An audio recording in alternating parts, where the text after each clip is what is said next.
Next on our agenda this afternoon is The Choice, written by James McClendon and read by Erwin Adams and Sanford Berg.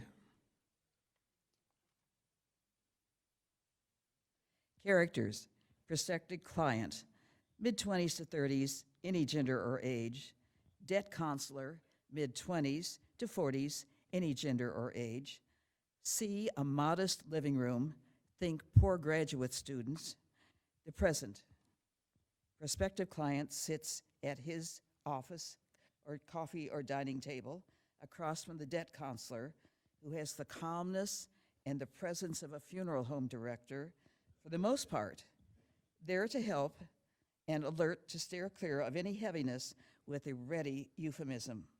All of that is underlaid with an enthusiastic love for his product. The prospective client is a little anxious, really needing this to work. I'm sorry, I just don't get it. It's pretty simple. It's just disruptive. No, I know it sounds simple. I think of it as a choice. We're all about choices. You can choose this or not. No, I want to choose this.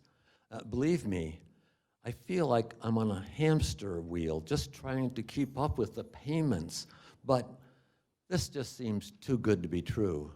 That's often what disruption looks like. Remember all the things you used to have to pay to read, like newspapers and magazines?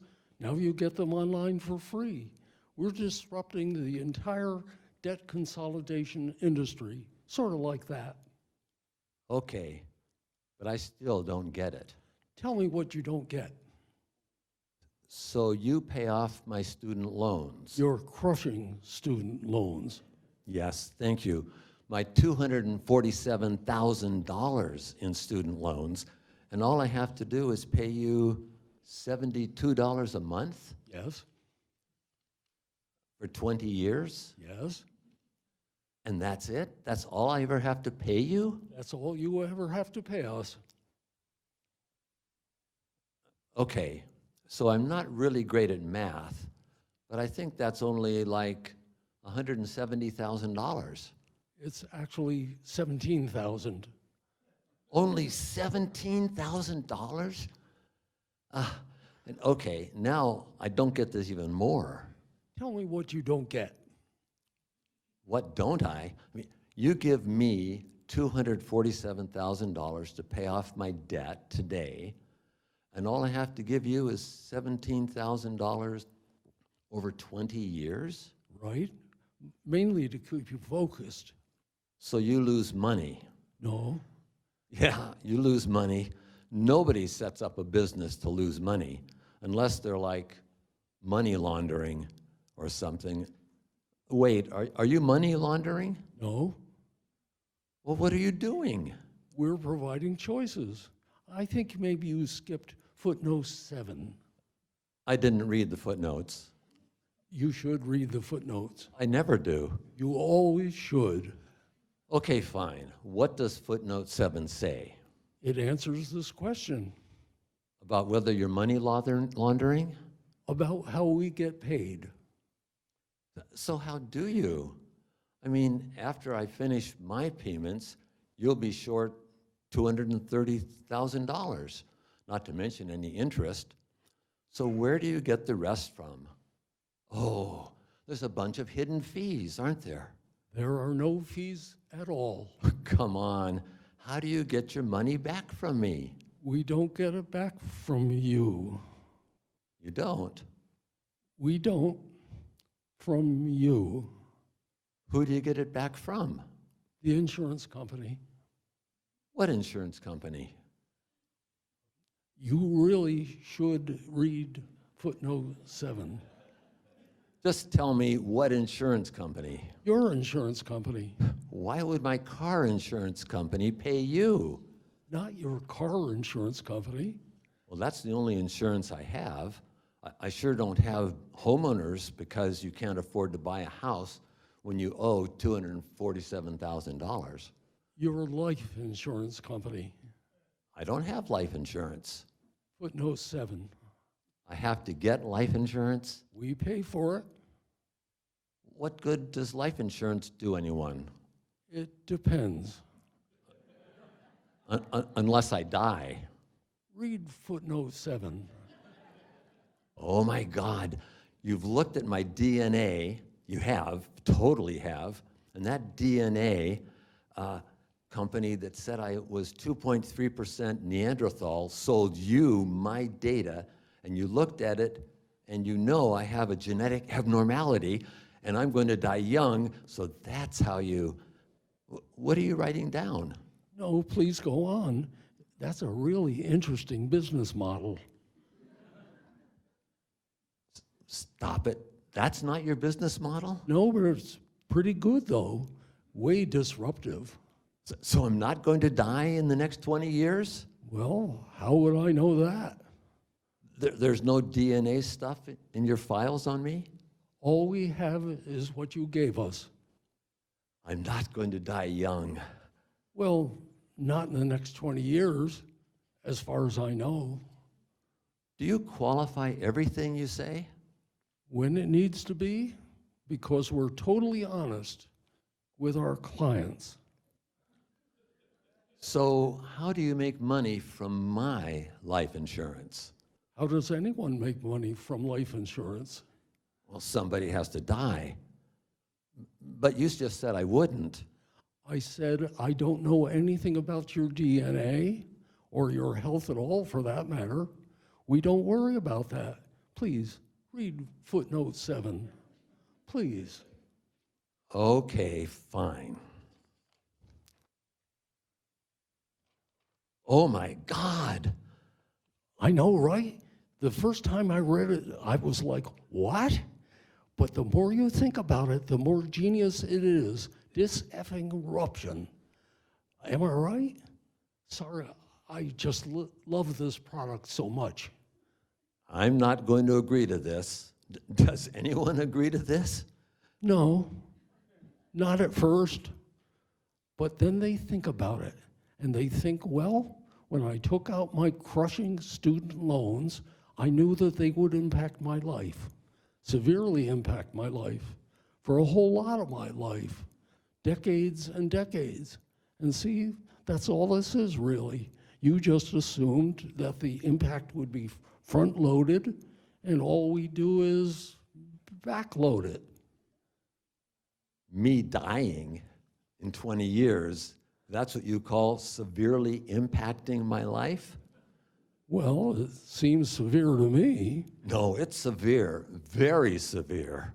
Yes, but what a much better life it will have been. The next 20 years anyway, which, after all, is your prime. Well, how do you do it? Do what? Make it so you get to, collect. Before we get into the details, I think that it's best you get comfortable with the concept. How? Well, it's up to you. See, choices. Most people opt to handle matters themselves. We'll give you some recommendations and how-tos in the next brochure. It's under self-termination. A lot of people find that they're too squeamish for that, for self-term, when push comes to shove, and for them we offer appointment service. You know how you can schedule a cesarean these days? Well, this is sort of...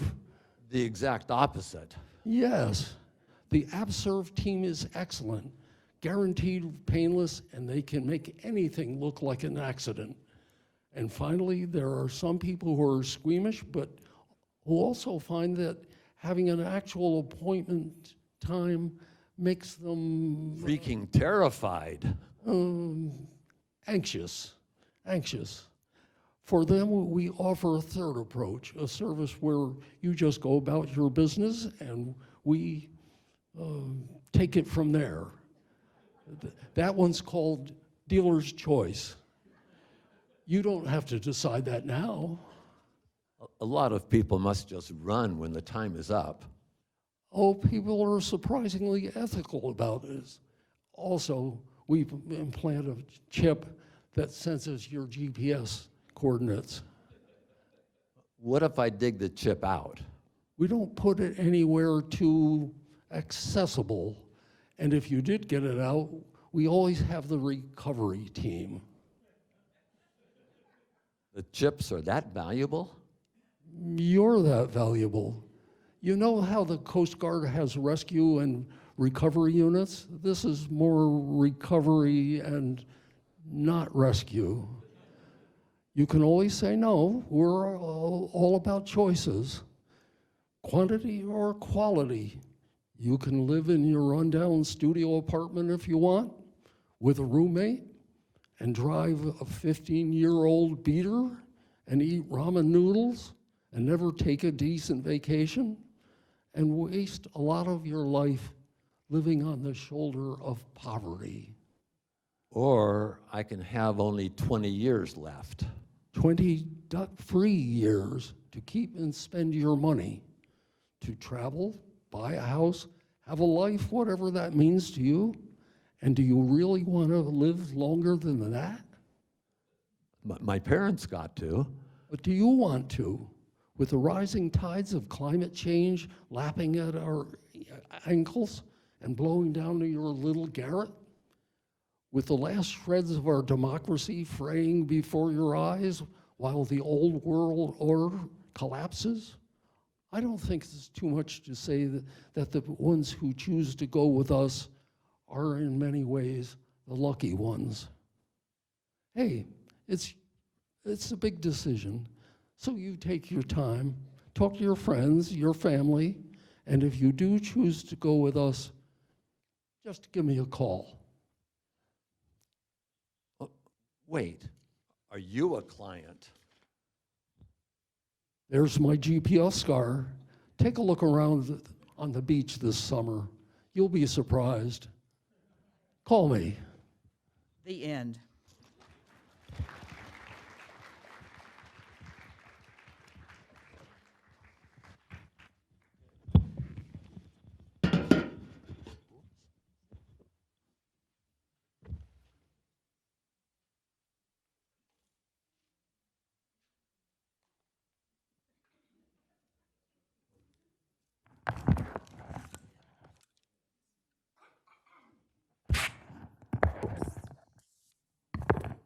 The curtain is closed, so you do not see the mic action.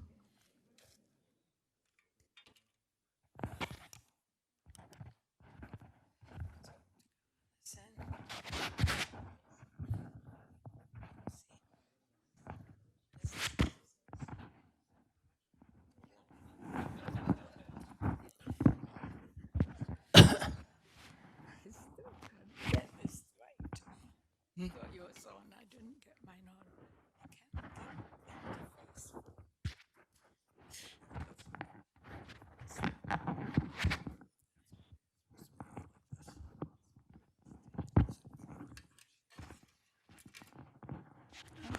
Brilliant. Okay. Okay, brilliant. Thank you. Now, here's the Ones Who Adapt, written by Greg Lamb and read by Lynn Featherstone and Joe Moskoff.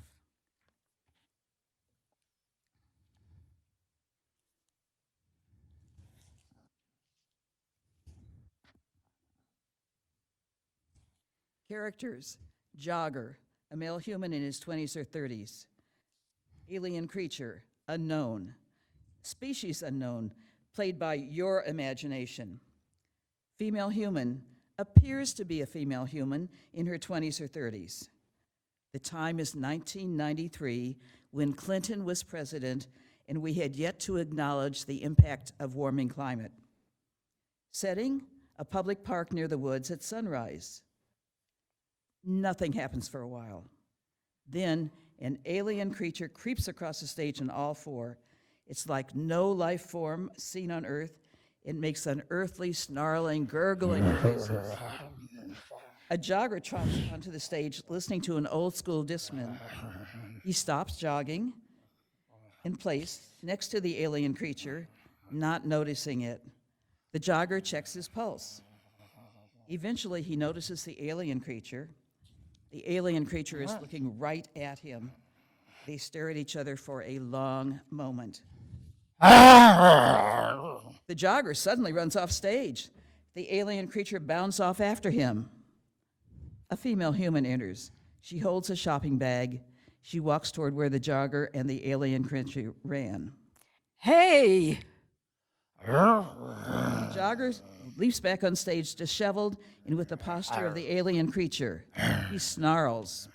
calm yourself. It's me. I'm one of us. I see you've acquired a local body. Well done. Come on now. Access the creature's language center. You'll find it in the front of his little brain. I'll wait. We got it. That was tricky. These humans have a lot of useless things inside their brain space, don't they? Okay, now try standing up like me on your hind limbs. Humans don't scuttle about like that. Like this. Wow, is this uncomfortable or what? You get used to it. Look at me. I even figured out how to walk on these pointy foot sheaths. Oh, how long does it take to learn? You seem to have mastered it. Well, I hatched weeks ago. I'm fairly assimilated. How did you find me? Are you serious? You made enough noise to alert the entire hemisphere. So, you came to make sure I was safe. All right. Please, you are expendable. But I had to make sure that the nest was not discovered. Luckily, human ears can't pick up the higher frequencies, but the canines in the town, best to stay away from those. Here, I brought you coverings. Am I not sufficiently covered already? You are attired for intensive activity, necessary for physical maintenance. Lower level everyday activity requires different covering, which advertise the wearer's level of inactivity. Explain further. The less practical the coverings, the more high status the wearer. If you want privilege, display the coverings of the privileged. People will assume you deserve them. I'll take your word for it, but it's far too cold for my taste. Brrr. Hurry before any humans approach. Are we not leaving this world soon? We are hatched? Negative. According to the latest climate readings, under the current rates of warming, the doorways won't appear until the year 2043 by the local calendar. That's another 50 years away. 50 years? That's alarming. Why did we hatch so early? Unknown. There's something off with this world. It's too cold, too many competing life forms. Still, it'll be many years before we will be able to find a new mating ground. We'll have to keep ourselves whole until then. Okay, hibernating underground again. I can do that. No, that body you're wearing will start to rot unless you regularly feed it. They're quite fragile and need constant upkeep. I'm afraid we have to join human society for the time being. Us? Join them? Look, we might be a race of interdimensional, cold-blooded, spineless parasites, but we have standards. From the memories I can access from my host, these humans are clearly steering their society into the path of destruction. They're selfish, they're short-sighted, and very, very bad at math. And their mating procedures,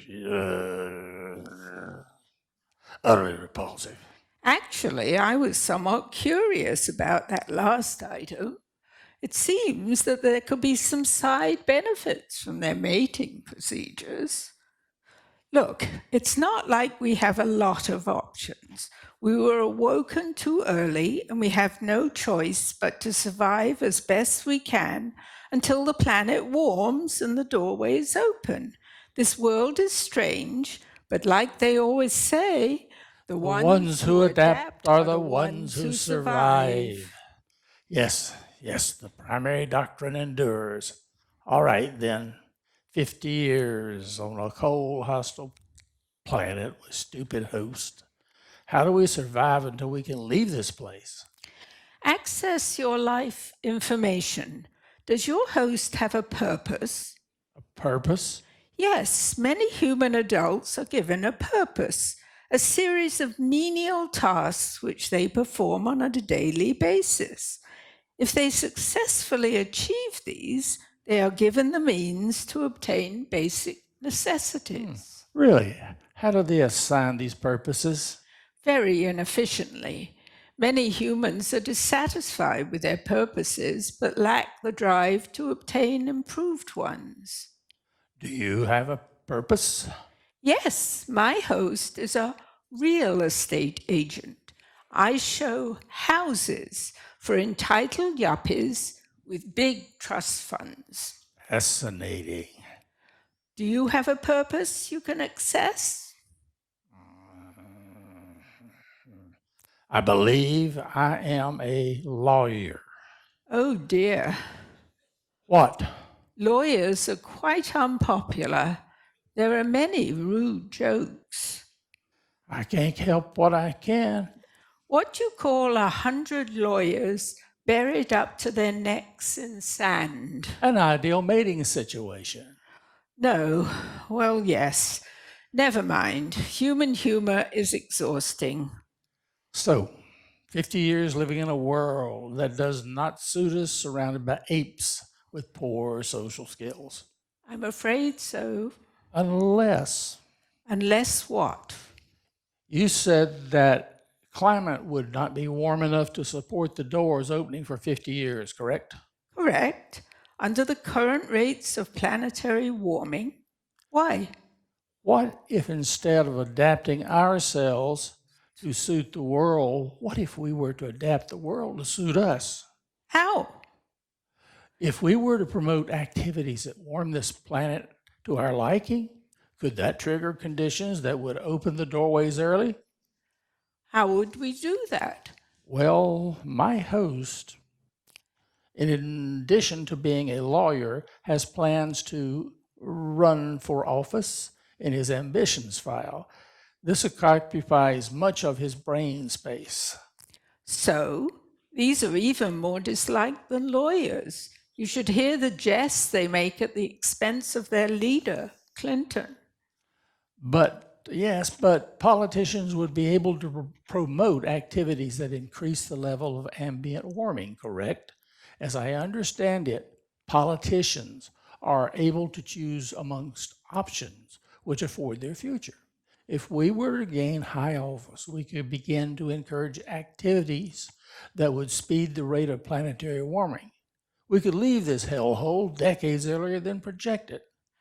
It would never work. Humans have mechanisms to remove politicians which do not serve their interests. But look at the humans. Their brain spaces are filled with unreason, superstition, detritus.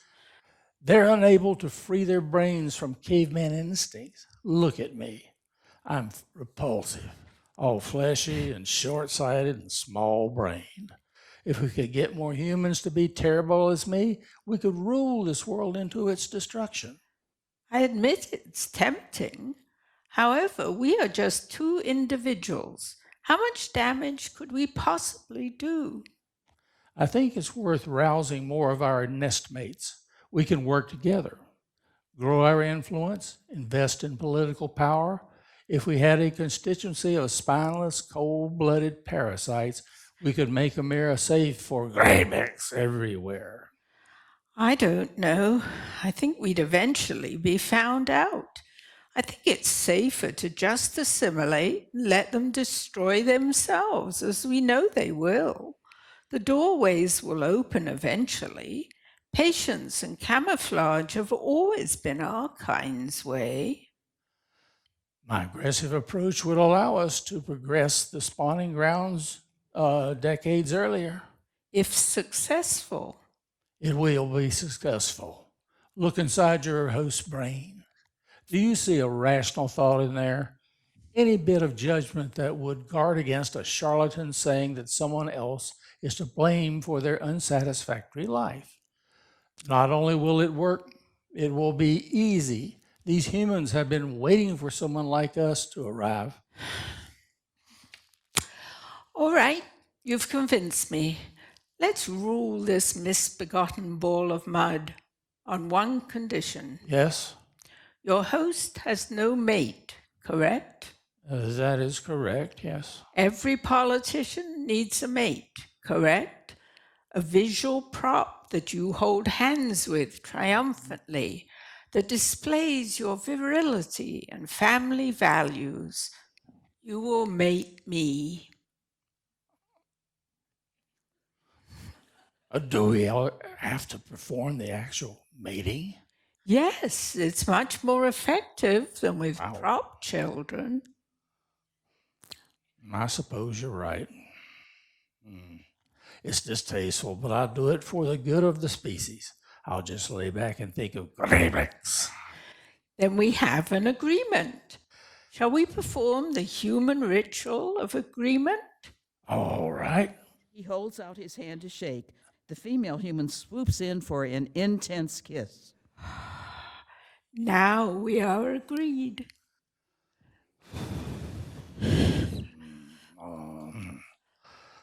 That will take some getting used to. All right. I think we will enjoy this. Decades of lies, hatred, skullduggery, and destruction lie ahead of us. Together, we will wreck society, erode trust, and make people act against their own self-preservation. It starts here today with one blood-sucking parasite mating his soulmate. It will not end until the earth has come under our heels. Ladies and gentlemen, I accept your nomination. As a proud American, I will fulfill the promise I made those many years to my beautiful wife, mother of my 5 children, on the day that we met. We will bring about a new, warmer morning in America, a temperature change that we can believe in. In this year of 2024, are you going to be like the dinosaurs, unable to adapt to a changing world? Or are you going to join us and be the ones who adapt? The end.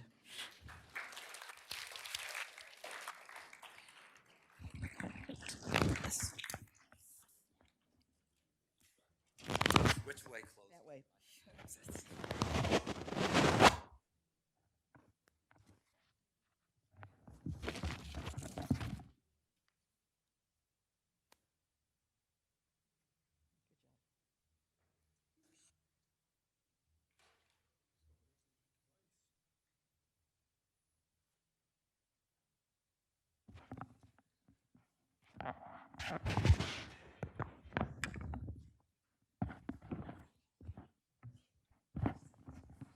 Remember, the curtain is still closed. You can't see any of this.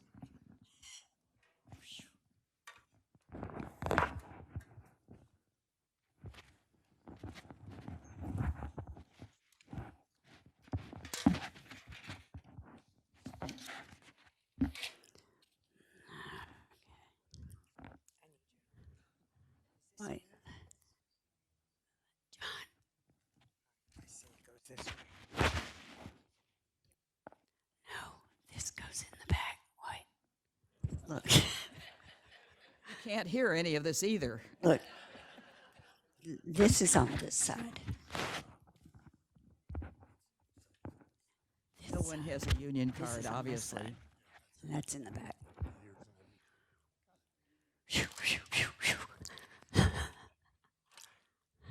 You don't have to pass an IQ test Oh. to do this. There are a lot of people to help. I need my phone.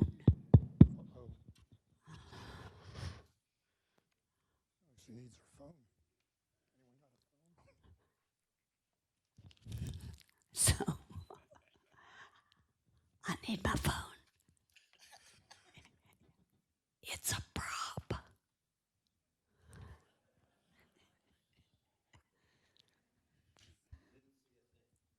Not a thing. Yes. You get And closer. now our send-off piece, Go to the Light, written by Lori Allen and read by Ellen Baer, Shelley Gooten, John Howell, and Daniel Langmeyer. Characters: Daddy, 80s or 90s, at death's door. Sophie, his daughter. Roxy, his other daughter. Will, his son. The setting, a hospital room. Oh my God, is he dead? Oh, Roxy. No, he's still hanging in there. The doctors say it could be any minute now. Oh, Daddy, I'm here. It's Roxy, your little snuggle bear. Do you think he heard me? I don't know. He said something. What is it, Daddy? What is it? We're here, Daddy. We're here. It's okay. Just relax. And if you need to go to the light, Sophie, don't tell him that. why not? I'm giving him permission to let go. Daddy doesn't need our permission. Why would he need our permission? I read that it helps. Well, that's dumb. He can just hold on. Hold on, Daddy. Hold on. What did you say, Daddy? Take my picture. What? You want me to take your picture? Why would he want you to do that? I don't know, but if that's his last dying wish. Well, maybe it's his way of saying goodbye. Maybe. Okay, Daddy, I'll take your picture.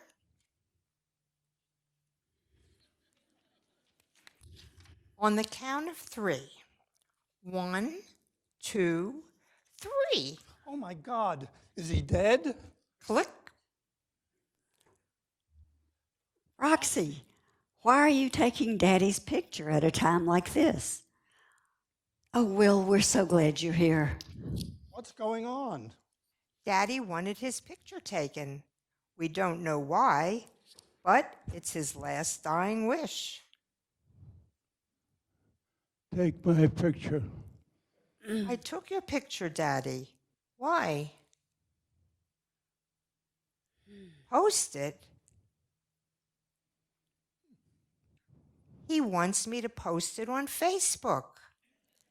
I guess that's his way of saying goodbye to all of his friends. Okay, Daddy, I'll post it. I'll say, goodbye, my friends. There, posted. I love you, Daddy. Now rest. Yes, rest. And if you need to go, well, you've said your goodbyes now. Stop it. Stop pushing him. Let it happen naturally. Oh my gosh, can he not stay off Facebook long enough to... Don't say it, Will. I'm sorry, but really. I think it's sweet that he wanted to send a last goodbye. He loves his friends, and he loves Facebook. You know, it kept him from being lonely since Mom died. That's true.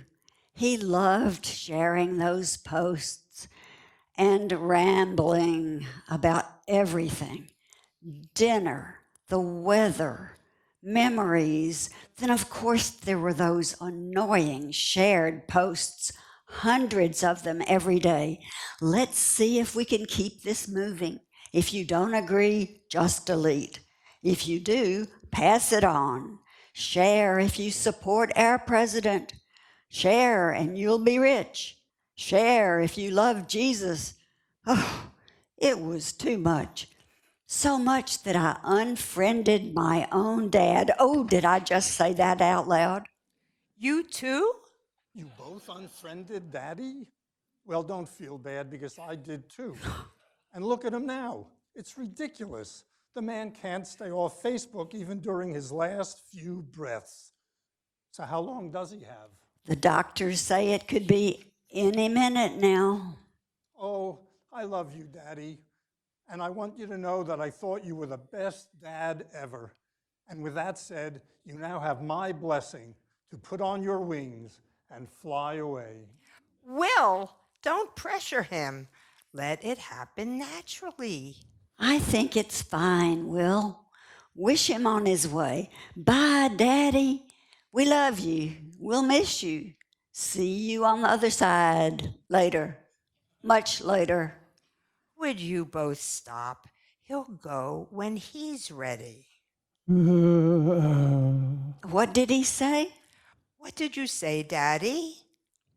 He wants to know how many likes he got on Facebook. What? Are you serious? Well, tell him, Roxy. Maybe that'll make him happy and he'll feel free to make his exit. All right, all right. Daddy, you got 182 likes. 182 likes already? He has a lot of friends. Daddy, you need to rest. And if you need to drift off to that bright light, we understand. Why are you both pushing Daddy off the ledge? No one's pushing him, Roxy. We love him. But what kind of life is this? Exactly. His body is worn out, and frankly, so is mine. I'm tired. I'm so tired. I've been up here for days. And every day, the doctors say, it could be any minute now. Day after day, hour after hour, minute after minute. And he's a little demanding, you know. I'm cold, I'm hot, I need water, I want Jell-O, where's my ice cream? Turn the TV up, turn the TV down. Then finally, I get him all settled in and he goes to sleep. Then I start drifting off, but always with one ear open. Then all of a sudden, the snoring stops. Silence. Not a single sound. I jolt up, panic, and scream for the nurse to come in here. Oh my gosh, he's gone, he's gone. I'm pacing the floor. The nurse runs in and I hear this false alarm. Oh, Sophie, I'm so sorry. I know you're tired. You've been here for days. You're such a trooper. Yeah, but I need a break. So, Roxy, I think it's your turn to stay up here for a few nights so I can get some rest. Then it'll be your turn, Will. Me? But I'm busy. The twins have cheerleading practice, piano lessons, ballet, voice lessons. Sophie, I'm busy trying to be the mother of the year. And I can't be here. I live out of town. And my job, meetings, appointments, deadlines. Oh no, I can't. I'm sorry, but I can't. That's just too bad. We all have to share the load. I know we didn't anticipate this, but if Daddy is going to hang in there, then we need to take turns and be here for him. You're right, but Daddy, I think it's time for you to go to the light. Yes, don't fight it anymore. I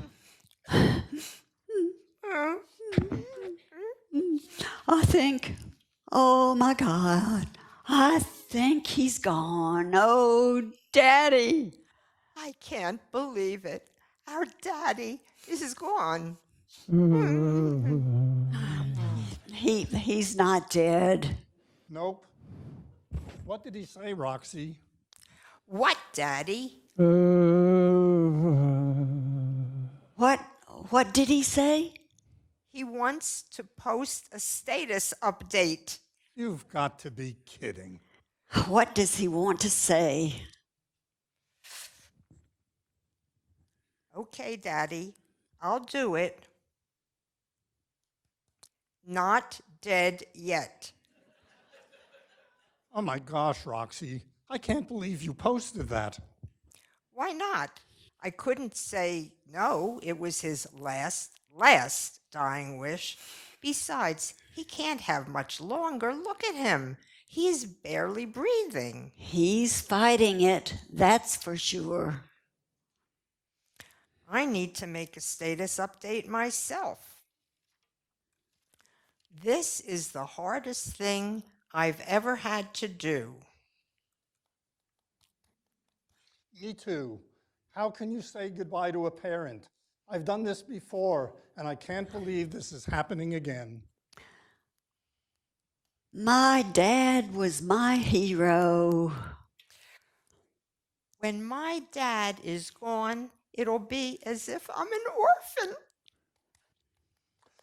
I don't know how to deal with this.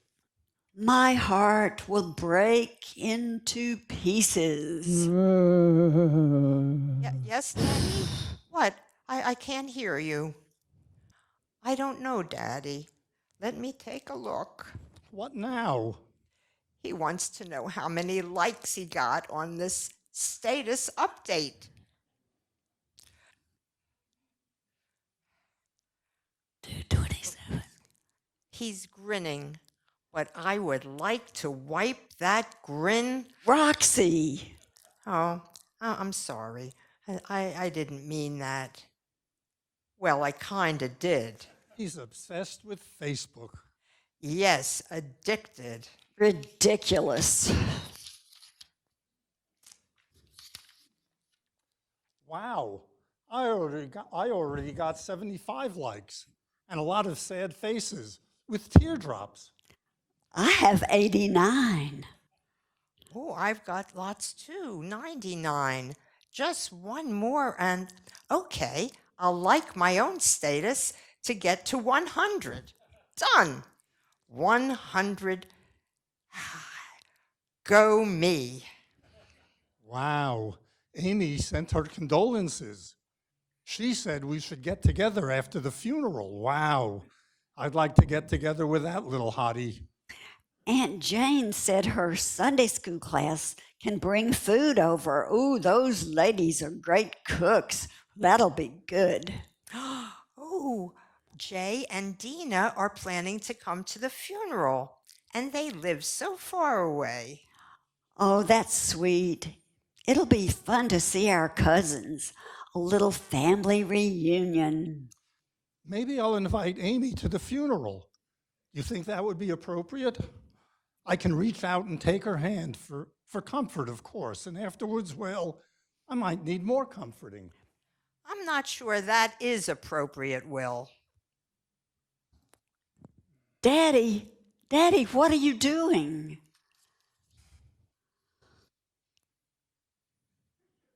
My God, really? Daddy, stop it. Daddy, Lie down. lay down. You're going to pass out, and And what? Die? Tough guy still hanging on. Fighting for each last breath. labored breathing, motionless. You know, I think services should be at 10 o'clock. What do you think? Sounds good. Yeah, sounds good. And I say open casket. Daddy would like that, wouldn't you, Daddy? This is a good picture of me. I'm going to post it. Oh, look, Barbara said she's going to miss me. And Sandra, and Sybil, and Doris. I'm a popular old geezer. Daddy, Daddy. Daddy. I think he's a goner. Oh, phew. Good. Finally. I need to send Amy a message. Daddy has passed away peacefully. We're all so heartbroken. I can hardly stop crying. Amy, I could really use a friend right now. Please remember our family in your prayers. If I could just stop the tears. Amy, I really appreciate your support. And if you find your way close to my apartment tonight, I'll leave the door unlocked. So please, feel free to come in. 589 likes. Wow! Daddy, go to to the the light. I bet I get 1 million likes. The end.